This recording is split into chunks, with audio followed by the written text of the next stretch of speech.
सभी श्रद्धालु भक्तजनों को मेरा सादर प्रणाम। आज मैं सुनाने जा रही हूँ श्री कृष्ण ने किया सत्यभामा का घमंड चूरी। श्री कृष्ण भगवान द्वारिका में रानी सत्यभामा के साथ सिंहासन पर विराजमान थे। निकट ही गरुड़ और सुदर्शन चक्र भी बैठे हुए थे। तीनों के चेहरे पर दिव्या तेज झलक रहा था। बातों बातों में रानी सत्यभामा ने श्री कृष्ण से पूछा कि हे प्रभु, आपने त्रेता युग में राम के रूप में अवतार लिया था। सीता आपकी पत्नी थी, क्यों वो मुझसे भी ज्यादा सुंदर थी? द्वारिकाधीश समझ गए कि सत्यभामा को अपने रूप का अभिमान हो गया है। ठीक उसी समय गरुड़ ने कहा कि भगवान, क्या दुनिया में मुझसे भी ज्यादा तेज गति से कोई उड़ सकता है? उधर सुदर्शन चक्र से भी रहना नहीं गया और वो भी कह उठे कि भगवान, मैंने बड़े बड़े युद्धों में आपको विजय श्री दिलवाई है। क्या संसार में मुझसे भी शक्तिशाली कोई है? भगवान मन ही मन मुस्कुरा रहे थे। वो जान रहे थे कि उनके इन तीनों भक्तों को अहंकार हो गया है और उनका अहंकार नष्ट करने का समय आ गया है। ऐसे सोचकर उन्होंने गरुड़ से कहा कि हे गरुड़, तुम हनुमान के पास जाओ और कहना कि भगवान राम माता सीता के साथ उनकी परीक्षा कर रहे हैं। गरुड़ भगवान की आज्ञा लेकर हनुमान को लेने चले गए। इधर श्री कृष्णा ने सत्यभामा से कहा कि देवी, आप सीता के रूप में तैयार हो जाइए। और सवाए द्वारिकाधीश ने राम का रूप धारण कर लिया। मधुसूदन ने सुदर्शन चक्र को आज्ञा देते हुए कहा कि तुम महल के प्रवेश द्वार पर पहरा दो और ध्यान रहे कि मेरी आज्ञा के बिना महल में कोई प्रवेश ना करे। भगवान की आज्ञा पाकर चक्रा महल के प्रवेश द्वार पर तैनात हो गए। गरुड़ ने हनुमान के पास पहुंचकर कहा कि हे बांदर सेना, भगवान राम माता सीता के साथ द्वारिका में आपसे मिलने के लिए प्रतीक्षा कर रहे हैं। आप मेरे साथ चले, मैं आपको अपनी पीठ पर बैठाकर शीघ्र ही वहां ले जाऊंगा। हनुमान ने विनम्रता पूर्वक गरुड़ से कहा, आप चलिए, मैं आता हूँ। गरुड़ ने सोचा, पता नहीं यह बूढ़ा बानर कब पहुँचेगा। खैर, मैं भगवान के पास चलता हूँ। यह सोचकर गरुड़ शीघ्रता से द्वारिका की ओर उड़े। पर यह क्या, महल में पहुंचकर गरुड़ देखते हैं कि हनुमान तो उनसे पहले ही महल में प्रभु के सामने बैठे हैं। गरुड़ का सिर लाज से झुक गया। तभी श्री राम ने हनुमान से कहा कि पवन पुत्रा, तुम बिना ज्ञान के महल में कैसे प्रवेश कर गए? क्या तुम्हें किसी ने प्रवेश द्वार पर रोका नहीं? हनुमान ने हाथ जोड़ते हुए सिर झुकाकर अपने मुंह से सुदर्शन चक्र को निकाल कर प्रभु के सामने रख दिया। हनुमान ने कहा कि प्रभु, आपसे मिलने से मुझे इस चक्र ने रोका था, इसलिए इसे मुंह में रखा। मैं आपसे मिलने आ गए, मुझे क्षमा करें। भगवान मन ही मन मुस्कुराने लगे। हनुमान ने हाथ जोड़ते हुए श्री राम से प्रार्थना किया, हे प्रभु, आज आपने माता सीता के स्थान पर किस दासी को इतना सम्मान दे रहे हैं कि वो आपके साथ सिंहासन पर विराजमान है। अब रानी सत्यभामा का अहंकार भंग होने की बारी थी।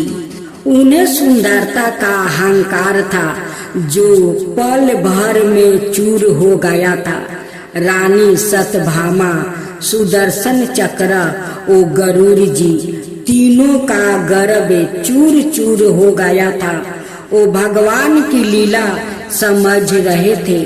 तीनों की आंखों से आंसू बहने लगा और वो भगवान के चरणों में झुक गया। अद्भुत लीला है प्रभु की। आपने भक्तों के अहंकार को अपने भक्त द्वारा ही दूर कर दिया।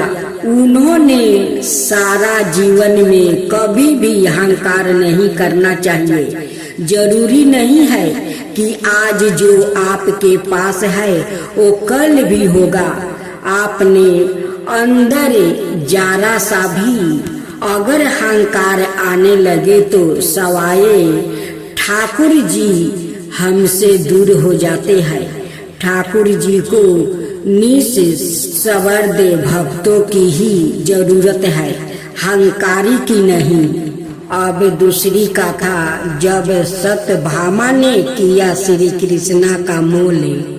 सत्यभामा का घमंड कैसे टूटा। द्वारिका महल में श्री कृष्णा जी जितने भी दिन थे वहाँ उसने सभी प्रेम करते थे। जहाँ भी रहते थे सभी लोग उनकी सेवा में लगे रहते थे। रुक्मिणी और सत्यभामा सहित और सभी कृष्णा जी के कार्य में लगे रहते थे। उनमें सत्यभामा सबसे सुंदर थी, क्योंकि वो राजा चित्राचित की पुत्री थी। इसलिए उन्हें अपने पिता के संपत्ति और अपने सुंदरता पर बहुत घमंड था। वो सादा कृष्णा जी को अपने साथ ही रखना चाहती थी, परंतु रुक्मिणी कृष्णा की पहली पत्नी होते हुए भी बड़ा ही सरल और सहज थी। वो हमेशा कृष्णा जी के भक्ति भावना में लीन रहती थी, परंतु सत्यभामा साजने संवरने में और अपना रूप निखारने में ही मगन रहती थी। एक दिन नारद जी कृष्णा जी के महल में आ पहुँचे। वहाँ उनकी बगियों के फूलों को निहारती हुई सत्यभामा से भेंट हुआ। नारद जी मिलते ही बोले, रानी सत्यभामा को मेरा नमस्कार। रानी सत्यभामा कृष्णा जी से सबसे अधिक कौन प्रेम करता है? आप यह रानी रुक्मिणी सत्यभामा ने कहा, यह आप क्या कह रहे हैं? यह मैं नहीं कह रहा हूँ, द्वारिका की सारी जनता कह रही है कि रुक्मिणी जी कृष्णा जी से सबसे अधिक प्रेम करती है। लेकिन आप तो रुक्मिणी से अति सुंदर है। आप अपनी सुंदरता से कृष्णा जी को अति प्रसन्न कर अपने बस में कर सकती है। सत्यभामा ने कहा, यह सब कैसे संभव हो सकता है? नारद जी ने कहा, एक उपाय है मेरे पास। सत्यभामा ने कहा, वो उपाय शीघ्र बताओ। मुनिवर, तो ध्यान से सुनो। छोटी रानी एक व्रत है जिसमें अपने पति का दान करना होता है। श्री कृष्णा के बराबर तौल कर सोना मोले ब्राह्मण को दे दे। 100% श्री कृष्णा को वापस ले लेना है। रानी सत्यभामा ने कहा, बस इतनी ही, अब आप मुनिवर तैयार हो जाइए। मैं राजा क्षत्रजीत की बेटी हूँ। मेरे पिताजी के पास बहुत धन है, एक नहीं कई कृष्णा जी को तराजू पर तौल सकती हूँ। नारद जी मुस्कुराते हुए बोले, नारायण नारायण नारायण। नारद जी मुस्कुराते हुए खड़े होकर देखने लगा। सत्यभामा एक नई नवेली दुल्हन जैसे सज कर तैयार हो गई। नगर के सभी लोग उस सभा में उपस्थित हो गया। नगर से एक बड़े तराजू मंगवाई गई। एक तरफ श्री कृष्णा को बैठाया गया और दूसरे तरफ सत्यभामा हीरे मोती जवाहरात वो रखने लगी। तराजू का पलड़ा नहीं झुका। फिर दासी से अंदर से जवाहरात हीरे मोती सोने चांदी मंगवाती गई और रखती गई। फिर भी कृष्णा जी जिस पलड़े पर बैठे थे वो टस से मस नहीं हुआ। अंत में सत्यभामा ने अपने शरीर का जेवर भी पलड़े पर रख दिया। फिर भी कृष्णा जी जिस पलड़े पर बैठे थे वो बराबर नहीं हुआ। कृष्णा जी के बराबर तौल कर सोना ब्राह्मण को यादी नारद जी को नहीं दे सकी। यह देख कर नारद जी बोले, हे देवी, अगर मुझे कृष्णा जी के बराबर धन नहीं मिला तो मैं आपके पति को बाजार में नीलाम कर दूंगा, यानी कि मैं कृष्णा जी को बाजार में बेच दूंगा। तब सत्यभामा आश्चर्यचकित होकर बोली, कुछ धोखा है। राम दोहाई, इतने भारी नहीं है कन्हैया। नारद जी कहते हैं, यह आपका सोना चांदी जवाहरात सब नकली है, हमारा कृष्णा असली है।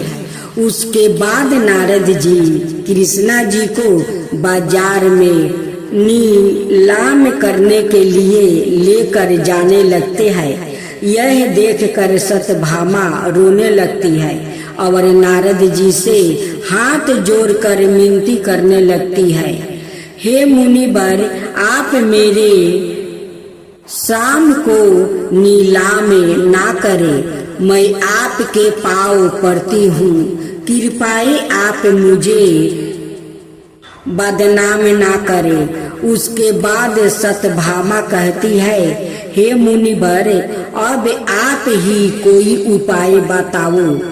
तब नारद जी कहते हैं कि रुक्मिणी से तुम बात एक पूछो, कैसे मिलेंगे? कृष्णा यह पूछा। सत्यभामा रुक्मिणी के पास जाती है और कहती है, रुक्मिणी दीदी, मुझे क्षमा कर दो और कोई भी उपाय करके मुझे मेरा कृष्णा जी वापस चाहिए, कृपाए मेरे साथ चलो। रुक्मिणी जी अपने साथ एक तुलसी जी का पत्ते लेकर जाती है और भगवान कृष्णा जी का नाम लेकर तुलसी माता पलड़े पर रख देती है। सिर्फ एक तुलसी जी का पाता ही कृष्णा जी के बराबर हो जाता है। अब सत्यभामा आश्चर्य से मौन होकर देखने लगती है। तभी कृष्णा जी तराजू से उतर कर सत्यभामा के पास जाकर कहते हैं कि हे देवी सत्यभामा, रुक्मिणी से आप सीखे। रुक्मिणी ने श्रद्धा और भक्ति से एक तुलसी जी का पाता राख कर मुझे प्रसन्न कर दिया है। भगवान सुंदरता से प्रसन्न नहीं होते, वो भावना से प्रसन्न होते हैं। हे देवी, आपके अंदर सिर्फ अपनी सुंदरता और धन का घमंड था, इसलिए तराजू का पलड़ा धन से बराबर नहीं हो पा रहा था। भगवान सिर्फ श्रद्धा और भक्ति से प्राप्त होते हैं, अभिमान से नहीं। अंत में सत्यभामा नारद जी से हाथ जोड़कर कहती है कि हे मुनिवर, आपको कोटि कोटि धन्यवाद, आपने मेरी आंखें खोल दी। अब तीसरी कथा, कैसे हुआ श्री कृष्णा का नाम कान्हा। एक दिन वासुदेव जी के कहने पर कुल पुरोहित गंगाचर्या गरखुल पधारे। नंद दशोदा ने आदर सत्कार किया और वासुदेव देवकी का हाल लिया।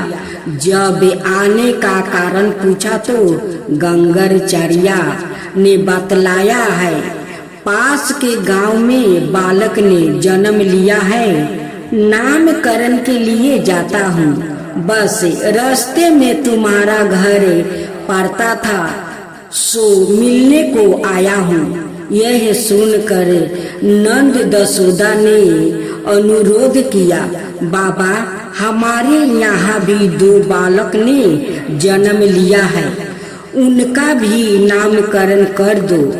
गंगाचर्या ने माना किया, तुम्हें है हर काम जोर शोर से करने की आदत, कंस को पता चला तो मेरा जीना मुहाल कर देगा।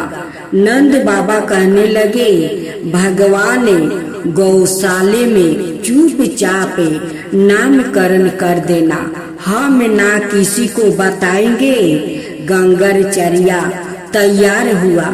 जब रोहिणी ने सुना कुल पुरोहित आया है, गुणगान बखान करने लगी।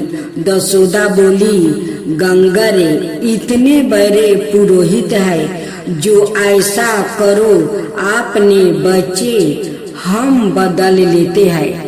तुम मेरे लाला को और मैं तुम्हारे पुत्री को लेकर जाऊंगी। देखती हूँ कैसे तुम्हारे कुल पुरोहित सच्चाई जानते हैं। बताया, परीक्षा पर उतर आई, बच्चे बदले। गौशाला में पहुँच गई। दशोदा के हाथ में बच्चे को देखे गंगाचर्या कहने लगे, ये रोहिणी का पुत्रा है, इसलिए एक नाम रोहन होगा। आपने गुणों से सबको अनंतित करेगा तो एक नाम राम होगा, और बल में इसका समान कोई ना होगा तो एक नाम बल भी होगा, मगर सबसे ज्यादा लिए जाने वाला नाम बलराम होगा। यह किसी में कोई भेद ना करेगा, सबको अपनी तरफ आकर्षित करेगा, तो एक नाम संकर्षण होगा। अब जैसे ही रोहिणी की गोद में बालक को देखा तो गंगाचर्या मोहिनी मूर्तियों में खो गया, अपनी सारी सुध भूल गया। खुली आंखों से प्रेम में समाधि लग गई। गंगाचर्या ना बोलते थे और ना हिलते थे, और ना जाने इसी तरह कितने पल निकल गया। यह देखे बाबा दशोदा घबरा गया, हिल कर पूछने लगा, बाबा क्या हुआ? बालक का नामकरण करने आए हो, क्या हुआ, भूल गया? यह सुन गंगाचर्या को होश आया है। अब एकदम में बोल पड़े, नंद तुम्हारा बालक कोई साधारण इंसान नहीं। यह कहते हुए जैसे ही उन्होंने अंगुली उठाई तभी कन्हैया ने आंख दिखाई। कहने वाले थे गंगाचर्या कि यह तो साक्षात भगवान है।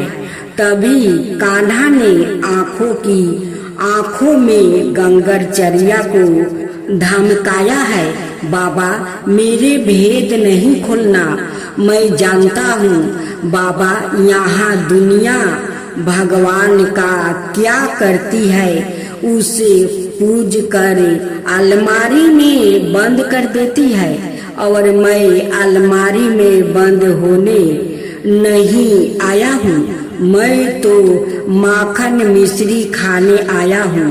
माँ की ममता में खुद को भीगने आया हूँ।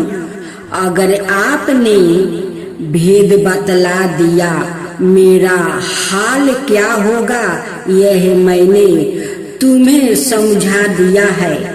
मगर गंगरचर्या मान नहीं पाया। जैसे ही दोबारा बोले ये तो साचत, तभी कन्हैया ने फिर धमकाया, बाबा मान जाओ नहीं तो जबान यही रुक जाएगी और अंगुली उठी की उठी रह जाएगी। यह सारा खेल आंखों ही आंखों में हो रहा था। पास बैठे नंद दशोदा को कुछ ना पता चला। अब गंगरचर्या बोल उठे, आपके इस बेटे के नाम अनेक होंगे, जैसे कर्म करता जाएगा वैसे ही नया नाम होते जाएगा। लेकिन क्योंकि इसने इस बार काला रंग पाया है, इसलिए इसका एक नाम कृष्णा होगा। इससे पहले यहाँ कई रंगों में आया है। मैया बोली, बाबा यह कैसा नाम बताया है, इससे बोलने में तो मेरी जीभ ने चक्कर खाया है, कोई ऐसा नाम बतला देना। तब गंगरचर्या कहने लगा, मैया तू इसे कन्हैया, कान्हा, किशन या कृष्णा कह लेना। यह सुन मैया मुस्कुरा उठी और सारी उम्र कान्हा कहकर वो बुलाती रही। काथा तुलसी माता का महताव और लक्ष्मी जी का वरदान। एक बार लक्ष्मी जी अपने पति विष्णु भगवान से बोली, प्रभु मुझे बताइए कि पृथ्वी पर कौन सा पौधा सबसे पवित्र और श्रेष्ठ है। विष्णु जी ने उत्तर दिया, पृथ्वी पर तुलसी सबसे पवित्र और पूजनीय है। जो भक्त तुलसी दल से मेरी पूजा करता है वो सभी जग तप और दान करने के बराबर पुण्य पाता है।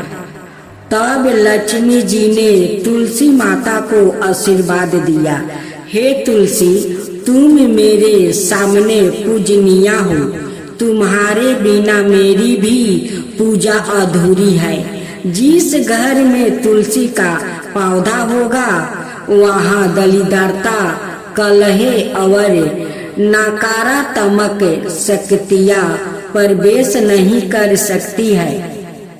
तभी से तुलसी माता को विष्णु प्रिया भी कहा जाता है और हर पूजा में तुलसी का स्थान निवार्य माना जाता है।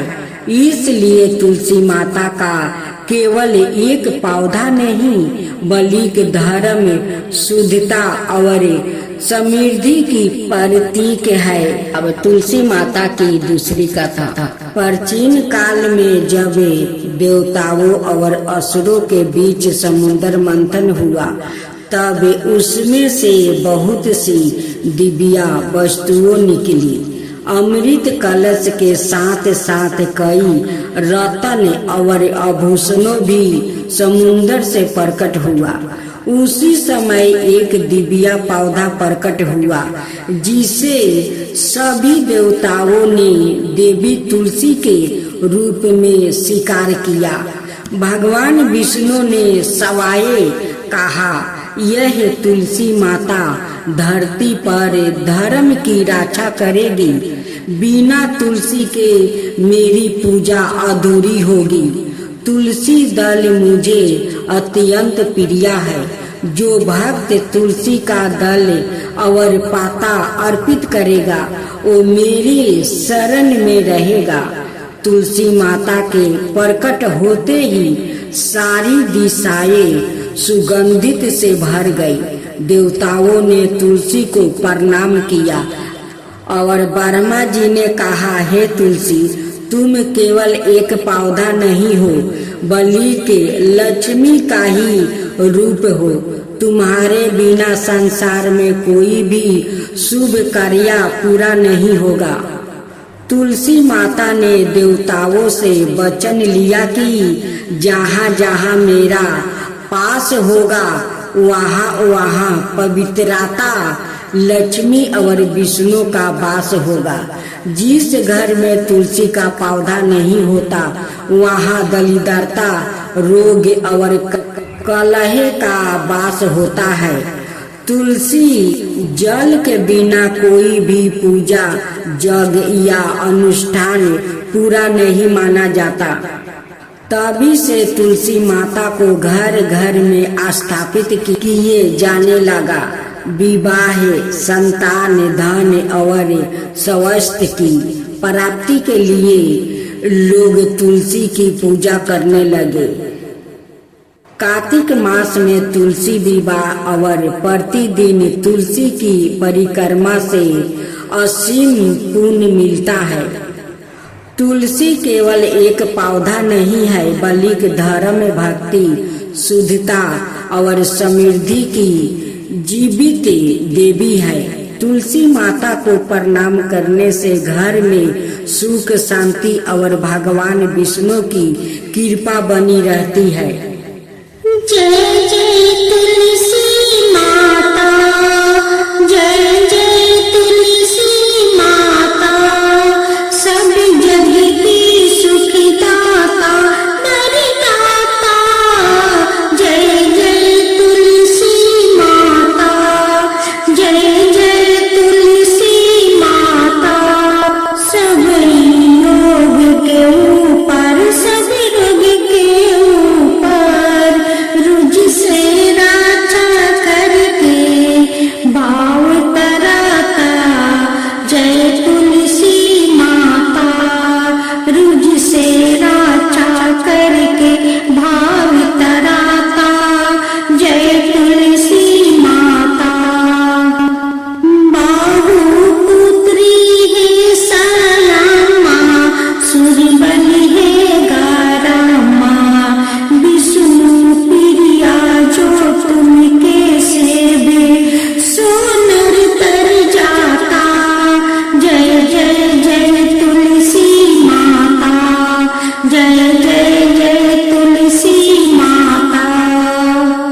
हरि कैसी सदी राजते, त्रिभुवन से हो बनती थी, पतित जनों की तारानी तुम हो विखाता। जय जय तुलसी माता, जय जय तुलसी माता। लेकर जन्म विजन में आई दिव्य भवन में, मानव लोगी तुम्हीं शेष किसन प्रतिपाता। मानव लोगी तुम्हीं से सुख सन प्रतिपाता। जय जय तुलसी